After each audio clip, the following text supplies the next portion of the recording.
নমস্কার বন্ধুরা, আমি সুশোভন আর আপনারা দেখছেন আপনাদের প্রিয় চ্যানেল অদ্ভুত অথচ বাস্তব। আজকের জিওপলিটিক্যাল প্রেক্ষাপট এতটাই নাটকীয় যে সেটি কোনো থ্রিলার সিনেমার স্ক্রিপ্টকেও হার মানাবে।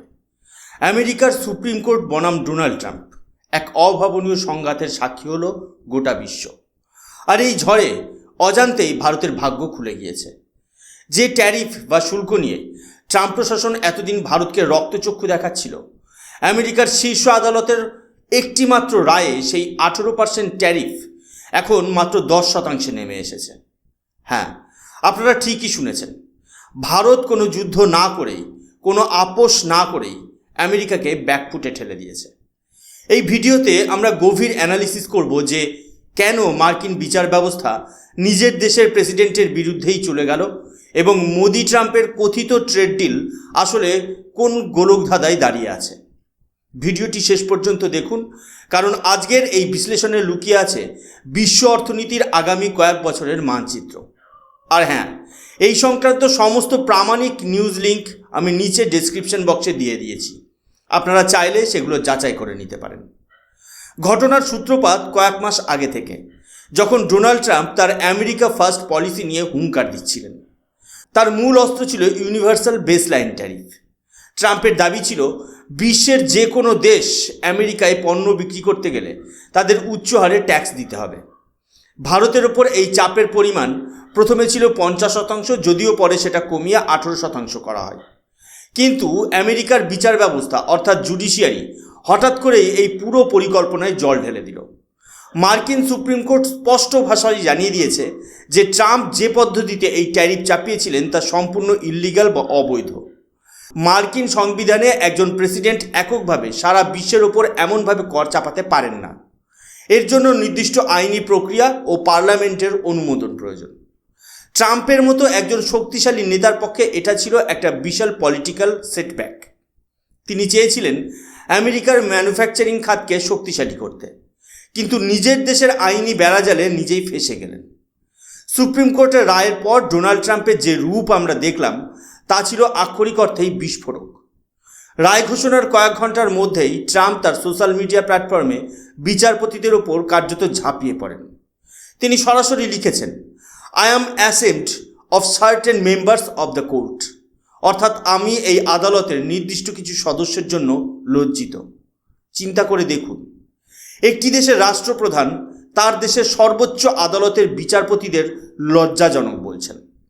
এখানেই শেষ নয়, তিনি এই রায়কে রিডিকুলাস বা হাস্যকর বলে আখ্যা দিয়েছেন এবং দাবি করেছেন যে এই বিচারপতিদের মধ্যে দেশের জন্য সঠিক কাজ করার মতো কারেজ বা সাহসী নেই। ট্রাম্পের এই প্রতিক্রিয়া কেবল একটি রাজনৈতিক ক্ষোভ নয়, বরং এটি আমেরিকার দীর্ঘ 200 বছরেরও বেশি সময়ের বিচার বিভাগীয় স্বাধীনতার উপর এক চরম আঘাত। সাধারণত আমরা পাকিস্তান বা ল্যাটিন আমেরিকার দেশগুলোতে এমনটা দেখে থাকি, যেখানে শাসকরা নিজেদের ক্ষমতার দম্ভে জুডিশিয়ারি বা বিচার বিভাগকে কুক্ষিগত করার চেষ্টা করে। কিন্তু আমেরিকার মতো একটি পরিণত গণতন্ত্রে এই ধরনের ঘটনা সত্যি আনপ্রেসিডেন্টেড বা নজিরবিহীন। ট্রাম্প সরাসরি বিচারপতিদের দেশপ্রেম নিয়ে প্রশ্ন তুলে দিয়েছেন, যা আমেরিকার ডেমোগ্রাফিক ফাউন্ডেশন বা গণতান্ত্রিক কাঠামোর মূলে কুঠারাঘাত করার সমান। যখন একজন প্রেসিডেন্ট বলেন যে বিচারকরা দেশটাকে ধ্বংস করে দিচ্ছে, তখন তিনি আসলে দেশের সাধারণ মানুষের মনে বিচার ব্যবস্থার প্রতি অনাস্থা তৈরি করেন। ট্রাম্পের ক্ষোভের মূল কারণ হলো তিনি ভেবেছিলেন তিনি ইমার্জেন্সি ডিক্লেয়ার করে নিজের ইচ্ছে মতো শুল্ক বসাতে পারবেন।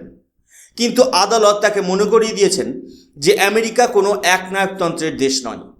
এই পরাজয়কে ট্রাম্প ব্যক্তিগত অপমান হিসেবে নিয়েছেন, আর এই অপমানের বদলা নিতেই তিনি এখন একটি আইনি প্যাচ খুঁজছেন। ট্রাম্প এখন বলছেন যে সুপ্রিম কোর্ট যেহেতু তার আগের শুল্ক নীতি বাতিল করে দিয়েছেন, তাই তিনি এখন পিছু না হটে একটি ইমার্জেন্সি এক্সিকিউটিভ অর্ডার ব্যবহার করবেন। এর মাধ্যমে আগামী 24শে ফেব্রুয়ারি থেকে তিনি বিশ্বজুড়ে একটি 10% ইউনিফর্ম শুল্ক বা ইউনিভার্সাল বেসলাইন ট্যারিফ লাগু করার ঘোষণা দিয়েছেন। মজার বিষয় হলো, ট্রাম্পের এই জেদ এবং বিচার বিভাগের সাথে তার এই সংঘাত ভারতের জন্য আদতে একটি আশীর্বাদ হয়ে দাঁড়িয়েছে। কারণ ভারত যেখানে 18% শুল্কের খাড়ার নিচে দাঁড়িয়েছিল, সেখানে ট্রাম্পের এই আইনি পরাজয় ভারতকে অনেকটা ডিফল্ট সেটিংসে এনে 10% শুল্কে নামিয়ে এনেছে। আপনারা ভাবছেন যে ভারতের জন্য এটা কেন লাভজনক হলো।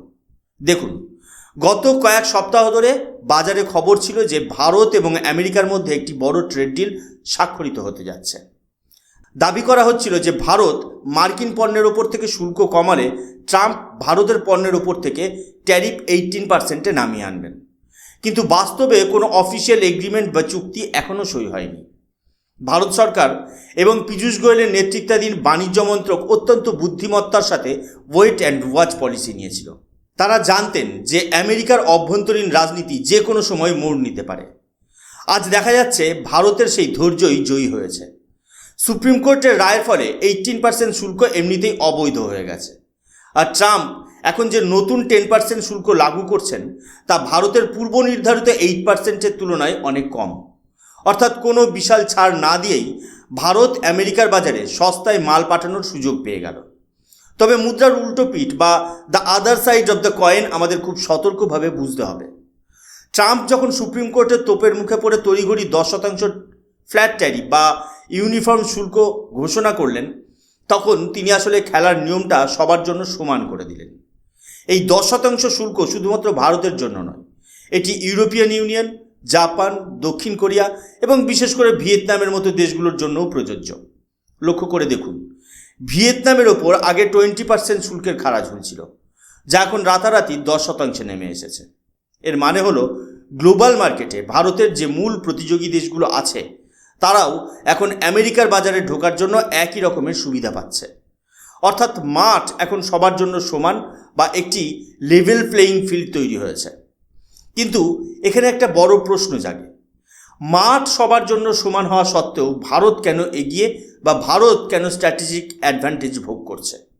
এর প্রধান কারণ হলো ভারতের রপ্তানি পণ্যের বৈচিত্র্য বা এক্সপোর্ট ডাইভার্সিফিকেশন। ভিয়েতনাম বা বাংলাদেশের মতো দেশগুলো মূলত টেক্সটাইল বা নির্দিষ্ট কিছু ইলেকট্রনিক্সের উপর নির্ভরশীল। কিন্তু ভারত আমেরিকা থেকে শুরু করে সারা বিশ্বে ওষুধ, IT service, James and jewellery এবং ইঞ্জিনিয়ারিং গুডস রপ্তানি করে। যখন সামগ্রিক ট্যারিফ কমে যায় তখন ভারতের মতো বহুমুখী পণ্যের ভাণ্ডার থাকা দেশগুলো বাজারের বিভিন্ন সেক্টরে নিজেদের আধিপত্য বিস্তার করতে পারে। এখন আসা যাক ট্রাম্পের সেই বিখ্যাত ডিল বা চুক্তির কথায়। ট্রাম্প এখন ফলাও করে দাবি করছেন যে তিনি প্রধানমন্ত্রী মোদির সাথে একটি গ্রেট ডিল করছেন এবং পরিস্থিতি এখন সম্পূর্ণ আমেরিকার অনুকূলে। তিনি তার ভোটারদের বোঝাচ্ছেন যে তিনি ভারতকে দিয়ে ট্যারিফ দেওয়াবেন, অথচ আমেরিকা ভারতকে কোনো ট্যারিফ দেবে না। কিন্তু হোয়াইট হাউসের ডেটা এবং বাস্তব পরিস্থিতি বা গ্রাউন্ড রিয়েলিটি বলছে সম্পূর্ণ অন্য কথা। সত্যিটা হলো ভারত ও আমেরিকার মধ্যে এখনও কোনো চূড়ান্ত চুক্তি বা ফাইনাল ট্রেড এগ্রিমেন্ট সই হয়নি। ট্রাম্প যেটা বলছেন সেটা কেবলই রাজনৈতিক গিমিক বা জনসমর্থন ধরে রাখার চেষ্টা। ভারতের বাণিজ্য আধিকারিকরা আগামী 3 দিন মার্কিন প্রতিনিধিদের সাথে এক অত্যন্ত গুরুত্বপূর্ণ বৈঠকে বসতে চলেছেন। সেখানে ভারতের অবস্থান বা নেগোশিয়েটিং পাওয়ার এখন পাহাড়ের মতো মজবুত। কেন? কারণ ভারত এখন আলোচনার টেবিলে বুক ফুলিয়ে বলতে পারবে, দেখুন, আপনাদের নিজেদের সুপ্রিম কোর্টই আপনাদের আগের শুল্ক নীতিকে ইল্লিগাল বা অবৈধ বলেছে। অর্থাৎ আপনাদের সেই 18% শুল্কের হুমকি এখন অকেজো। তাহলে আমরা কেন এখন আগ বাড়িয়ে আমাদের অভ্যন্তরীণ বাজার বা মার্কেট অ্যাক্সেস আপনাদের জন্য খুলে দেব? এই যে একটি আইনি সংকটকে ব্যবহার করা, নিজেদের দর কষাকষির ক্ষমতা বাড়িয়ে নেওয়া, এটাই হলো আসল জিওপলিটিক্যাল লিভারেজ। ভারত এখন সুকৌশলে এই পরিস্থিতিকে নিজেদের পক্ষে ব্যবহার করছে। আমেরিকা যখন অভ্যন্তরীণ কোন্দলে ব্যস্ত, ভারত তখন সেই অস্থিরতাকে পুঁজি করে নিজের জাতীয় স্বার্থ বা ন্যাশনাল ইন্টারেস্ট সুরক্ষিত করছে। ভারত বুঝিয়ে দিয়েছে যে তারা কোনো চাপের মুখে নতি স্বীকার করবে না, বরং পরিস্থিতির মোড় বুঝে সঠিক চালটি দেবে। ডোনাল্ড ট্রাম্পের এই অগোছালো বা কেওয়েটিক কর্মপদ্ধতি এখন বিশ্বের বড় বড় অর্থনীতিবিদদের কপালে চিন্তার ভাঁজ ফেলেছে। একটি দেশের রাষ্ট্রপ্রধান যদি তার দেশের বিচার ব্যবস্থাকে সম্মান না করে, তবে আন্তর্জাতিক ক্ষেত্রে সেই দেশের স্থায়িত্ব বা স্টেবিলিটি নিয়ে প্রশ্ন ওঠা স্বাভাবিক। ট্রাম্প ভারতের প্রধানমন্ত্রীকে নিয়ে অনেক ভালো ভালো কথা বলছেন, কিন্তু পর্দার আড়ালে তিনি ভারতকে একজন ট্যারিফ কিং হিসেবেই দেখবেন বা দেখেন। ট্রাম্পের এই দ্বিচারিতা ভারত খুব ভালো করে বোঝে। ভারত জানে যে ট্রাম্পের শাসনকাল অনিশ্চয়তায় ভরা। আজ যে ট্যারিফ 10% আছে, কাল তা আবার বদলে যেতে পারে। সেই কারণেই ভারত তাড়াহুড়ো করে কোনো দীর্ঘমেয়াদী চুক্তিতে যায়নি। এখন যে আলোচনা চলছে তা একটি ইন্টারিম এগ্রিমেন্ট বা অন্তর্বর্তীকালীন কাঠামো মাত্র। পূর্ণাঙ্গ চুক্তি হতে এখনও অনেক দেরি। আমেরিকার সাধারণ মানুষ এবং সেখানকার মিডিয়া এখন ট্রাম্পের এই খামখেয়ালি আচরণকে সন্দেহের চোখে দেখছে। আমেরিকান মিডিয়া যেমন CNN বা CBS পরিষ্কার দেখাচ্ছে যে ট্রাম্প আসলে আইনি লড়াইয়ে হেরে গিয়ে এখন নিজের সম্মান বাঁচানোর চেষ্টা করছেন। তিনি পাকিস্তান বা অন্যান্য উন্নয়নশীল দেশের নেতাদের মতো নিজেকে একজন ভিকটিম হিসেবে তুলে ধরছেন। তার দাবি তিনি দেশকে বাঁচাতে চেয়েছিলেন, কিন্তু আদালত তাকে বাধা দিয়েছে।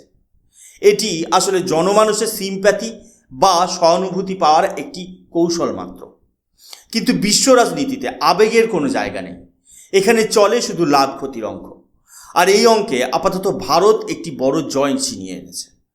24শে ফেব্রুয়ারি থেকে শুরু হওয়া এই 150 দিনের উইন্ডো ভারতের এক্সপোর্ট সেক্টরের জন্য এক বিশাল সুবর্ণ সুযোগ। পরিশেষে আমাদের বুঝতে হবে যে এই জিওপলিটিক্যাল লড়াই শুধু আমেরিকা বা ভারতের মধ্যে সীমাবদ্ধ নয়। এটি বিশ্ব বাণিজ্য সংস্থার নিয়ম এবং আন্তর্জাতিক আইনের শক্তির পরীক্ষা। ট্রাম্প যখন বলেন যে সুপ্রিম কোর্টের জাজদের লজ্জা হওয়া উচিত, তখন তিনি আসলে আন্তর্জাতিক আইনের ঊর্ধ্বে নিজেকে স্থাপনের চেষ্টা করেন। ভারত এই অস্থির পরিস্থিতির মধ্যে নিজের ন্যাশনাল ইন্টারেস্ট বা জাতীয় স্বার্থকে সুরক্ষিত রেখেছে।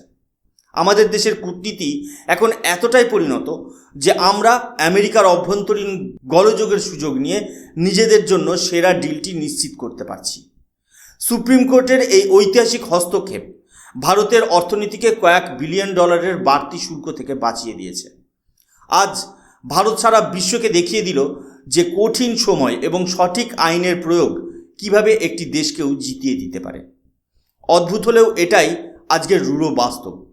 আজকের এই বিশ্লেষণ আপনাদের কেমন লাগলো এবং আমেরিকার সুপ্রিম কোর্টের এই হস্তক্ষেপকে আপনারা কিভাবে দেখছেন তা অবশ্যই নিচে কমেন্ট করে জানান। আমি ভিডিও ডেসক্রিপশন বক্সে সমস্ত নিউজ লিঙ্ক দিয়ে দিয়েছি, যাতে আপনারা নিজেরাও এই বিষয়ে আরও পড়াশোনা করতে পারেন।